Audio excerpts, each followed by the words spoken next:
In the spring of 2020, within a matter of weeks, hundreds of American institutions, universities, hospitals, mainline churches, museums, corporations issued statements that used, almost word for word, the same framework, not because anyone told them to, because the framework was already there. That's the puzzle. Not who wrote the statements, not why so many people signed them, but why, when the moment arrived, the language was already in place, fluent, unanimous, institutional, as if the institutions had been waiting for permission to say what they already believed. If you watched that happen and felt something you couldn't quite name, not anger exactly, more like recognition of something you'd suspected for a long time, you were seeing the end of a process, not the beginning of one. The beginning had happened quietly, over decades, in rooms you weren't invited into. Raymond Aron watched the beginning. He watched it in Paris in the 1950s, and he described the machine with a precision that should have been embarrassing to the people it described. It wasn't, because the people it described weren't reading him. They were too busy running the machine. You probably know what it feels like from the inside. Not the abstract political version, the personal one. The church you've attended for 30 or 40 years starts using language you don't recognize. Not new hymns, new categories. Justice framed in a particular way, sin redefined to point in a particular direction. Sermons that sound less like scripture and more like the op-ed page of a newspaper you stopped reading. You ask around, quietly, and find that other people feel it too. But no one can say exactly when it changed. It just changed. The building is the same. The people are mostly the same. The words are different. Or the college your grandchildren attend. You went to a similar school, you remember what it taught. You look at the course catalog now, or more specifically, you look at your grandchild at Thanksgiving, speaking a language built from concepts you don't recognize, applying a framework that arrived at the dinner table fully formed as if they'd downloaded it. And you realize the institution didn't just teach them different facts. It gave them a different way of organizing reality. The common explanation is that the culture changed, or that the wrong people took over, or that your denomination went liberal. These explanations are not wrong exactly, but they stop at the symptom and call it the disease. They tell you what happened without telling you how it works. And if you don't know how it works, you can't read it when it's happening, only after, when it's already done. Aron knew how it worked. He'd watched it operate in real time, in the most intellectually prestigious city in the world, among the most credentialed people of his generation. And in 1965, at the Sorbonne, the very institution that had been captured, he stood at a lectern and laid out the mechanism. 5 steps. The same 5 steps, every time. He started with something counterintuitive. He didn't start with the people who ran the institutions, he started with the words. In Democracy and Totalitarianism, Aron documented what he'd observed across French intellectual life for 20 years. A movement that wants to capture an institution doesn't begin by seizing administrative control. It begins by colonizing the vocabulary of legitimacy, justice, progress, equity, liberation. The words that everyone in the institution already agrees are good words. The words that no one can oppose without sounding like they oppose the thing itself. The movement doesn't invent these words. It redefines them, slowly, in seminars and journals and faculty conversations that most of the institution isn't paying attention to. The content of the word shifts. Justice used to mean one thing. Now it means something more specific, with a particular theoretical architecture behind it. The word sounds the same from the outside. The load it carries has changed. C.S. Lewis saw the same mechanism from a different angle, almost simultaneously. In The Abolition of Man, published in 1943, Lewis examined a school rhetoric textbook, an ordinary textbook, the kind used in thousands of classrooms, and found that it was smuggling in a complete philosophy of value while teaching children to write sentences, not by arguing for the philosophy, by assuming it. The students would absorb the assumption before they were old enough to question whether it was one. Aron and Lewis never directly addressed each other on this point, but they were describing the same first step from 2 sides of the same room. The capture of language is the capture of the default assumption, the thing everyone in the institution takes for granted before the argument starts. Once you control what counts as a legitimate question, you don't need to win every argument. You've already determined which arguments are permissible. This is step 1. It doesn't look like capture, it looks like intellectual progress. Step 2 is harder to see while it's happening, because it looks like ordinary institutional life. Someone retires from a hiring committee. Someone else is appointed to replace them. A search committee convenes to fill a faculty position, or a pastoral opening, or an editorial chair. The committee is composed of people already inside the institution, people who share, in most cases, the new default assumptions that Step 1 installed. They are not necessarily ideologues. They are simply people who find certain candidates more intellectually serious, more culturally fluent, more aligned with where the field is going. They hire accordingly. Nicolas Bavarez, in his biography of Aron, documents the specific sequence at Sciences Po and the Sorbonne in the 1960s. The transformation of French higher education wasn't orchestrated by a committee. It was produced by 15 years of hiring decisions made by people who shared a framework, who found people sharing their framework more credible, more rigorous, more promising than people who didn't. By the time 1968 arrived and the students occupied the universities, the faculties were already, in most departments that mattered, transformed. The revolt was the visible event.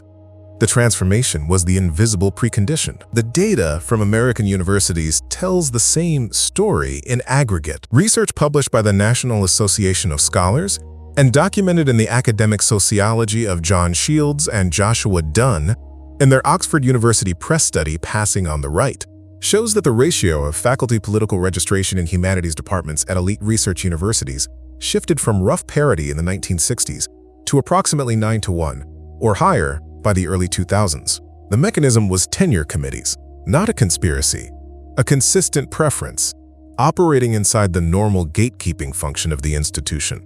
Over one generation of hiring. One generation, roughly 20 years. That's the span of Step 2. The institution at the end of Step 2 looks almost identical to the institution at the beginning. The name is the same. The stated mission is the same. The building is the same. But the people who will make the next 20 years of decisions share a framework that the founders of the institution would not recognize as continuous with their own. Step 3 is when it becomes visible to the people inside, and when the people who notice are told they're imagining it. Curriculum changes. Not overnight, and not by edict, by the accumulated weight of 1,000 small decisions made by people who've already been shaped by Steps 1 and 2. Courses are added. Reading lists are revised. What counts as a foundational text in the discipline shifts. What counts as a serious question shifts. The new hires teach what they know, which is the framework that Step 1 installed and Step 2 reproduced. At Harvard Divinity School, the institutional record documents the sequence. The shift from classical theology to liberation theology and social gospel frameworks occurred first in faculty composition in the 1960s, then in curricular priorities in the 1970s, then in the institution's official statements in the 1980s and 1990s. This is not a political reading of the record. It's the sequence that the record shows. What makes Step 3 so disorienting for the people living through it is this. The institution's original language is retained. The words are still there. Justice, truth, faithful witness. The mission statement still sounds like the mission statement, but the content that those words carry has been replaced by the content that Steps 1 and 2 installed. You hear the old words and feel that something is wrong with them, that they don't mean what they meant.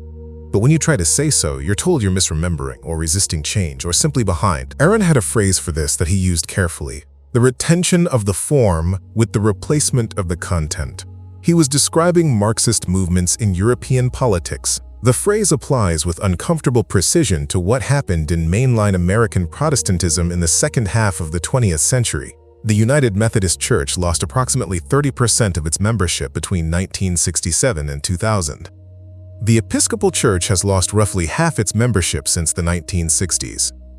The membership data alone doesn't prove a causal relationship between theological drift and departure, but it documents a sequence. Step 3, visible in the pews, long before most of the people in those pews had a name for what they were watching. Step 4 is the one that makes the process self-sustaining. It's also the one that feels most like conspiracy to the people watching from outside, and most like normal institutional life to the people inside. The institution now begins to produce graduates, ordinands, credentialed professionals who carry the framework into other institutions. The seminary trains pastors who go to local churches. The graduate program trains professors who go to smaller colleges. The professional association sets the credentialing standards that determine who is licensed to practice.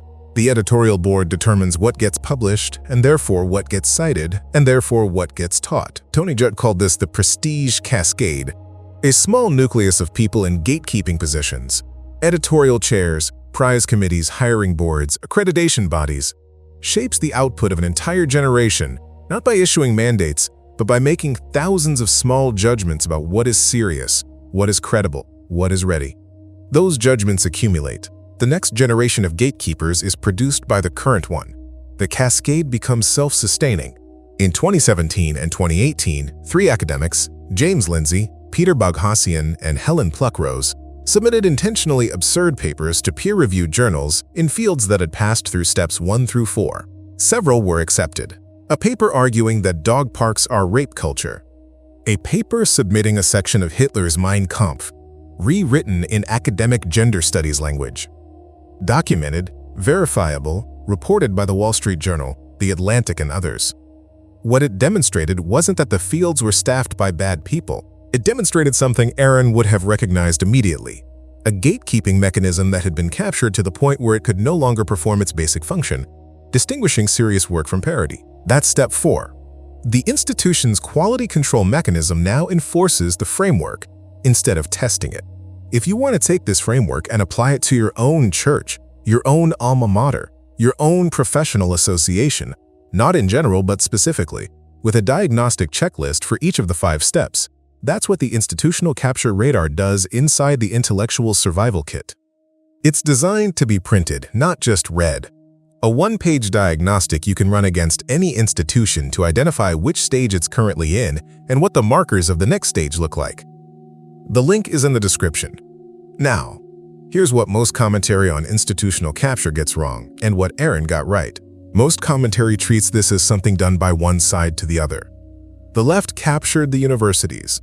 The progressives captured the mainline churches. Our institutions were taken from us by people with an agenda. And there's enough truth in that framing to make it feel complete. But it stops one step short of the actual mechanism. And stopping one step short of the actual mechanism is what keeps you from being able to use it. Because the 5-step sequence isn't ideological property, it's institutional mechanics. And the proof is this. In 1979, a group of theologically conservative Southern Baptists looked at what had happened to their denomination's seminaries over the preceding 30 years and decided to run the sequence in reverse, not by protest, not by leaving, by understanding that the denomination's annual convention elected trustees, and trustees appointed seminary presidents, and seminary presidents shaped faculty hiring. Step 2. Run in the other direction. Over 12 years, 1979 to 1991, they won every annual convention. They appointed trustees, the trustees appointed new leadership. The new leadership reshaped the faculty composition of the 6 Southern Baptist seminaries. The theological direction of the denomination reversed. This is documented in detail, not claimed. David Dockery, Al Mohler, and others who participated in what became known as the conservative resurgence have written about it explicitly as an institutional strategy, deliberately executed. The Southern Baptist Convention is the only major American denomination in the 20th century that successfully ran the sequence in reverse. And it did so not because the people involved were smarter or more virtuous than the people in other denominations, but because they understood, whether or not they would have used Aron's language, that the mechanism operated at the level of the gatekeeping function, not at the level of the sermon or the vote or the editorial. They went to where the leverage actually was. This is the thing that reorganizes everything else. The 5-step sequence doesn't prove that your institution was captured by an agenda. It proves that your institution was captured by a mechanism that operates wherever organized minorities understand that the gatekeeping function is the lever, and majorities don't. The mechanism has been used successfully in both directions, at different times, in different institutions. It is not a weapon belonging to one side. It is a feature of how institutions work. That doesn't make what happened to your church or your college or your profession less real. It happened. The transformation is documented. What it changes is your understanding of what it was, and therefore your understanding of what, if anything, might be possible. Aron ran the 5 steps through his own life and landed somewhere that I think deserves more attention than it gets. He was, by any reasonable measure, on the losing side of the institutional battle in France for most of his career. His colleagues at Sciences Po and the Sorbonne were shaped by the framework he'd spent his career critiquing. His book, The Opium of the Intellectuals, made him persona non grata in the Parisian intellectual circles that determined who was taken seriously. Tony Judt documented what this actually meant. Not professional destruction, but reputational isolation. The subtler and more effective punishment because it leaves no visible wound and requires no official action. Aron's response was not to leave, not to abandon the institutions he loved, not to pretend they hadn't changed. He stayed. He wrote. He named what he saw with the precision of someone who understood the machinery. And he kept a distinction, one he drew explicitly in his memoirs, between intellectual independence and intellectual indifference. He cared about the institutions. He cared about France, about the university, about the conversation he'd given his life to. The caring didn't require pretending. It required naming. He called what remained possible, in a late essay, a privilege rare in history and rare in space. The inherited free world, imperfect, never guaranteed, worth understanding clearly enough to defend with open eyes rather than closed ones. Not triumphalism. Not despair. The sober weight of someone who had looked at the mechanism and chosen to remain a witness to it, with his name attached. The question that stays, the smaller, quieter one, after the mechanism has been named and the SBC case has reorganized the frame, is this. What does lucid witness look like in your specific institution in 2026 at this stage of the sequence? Not a formula. A question that's worth sitting with because named things can be responded to. Unnamed things only wound. Tell me about the moment you realized the institution you'd known for decades. Your church, your denomination, your college had changed its language. Not the politics of it. The personal moment. When you heard a familiar word mean something different and knew it. I read these.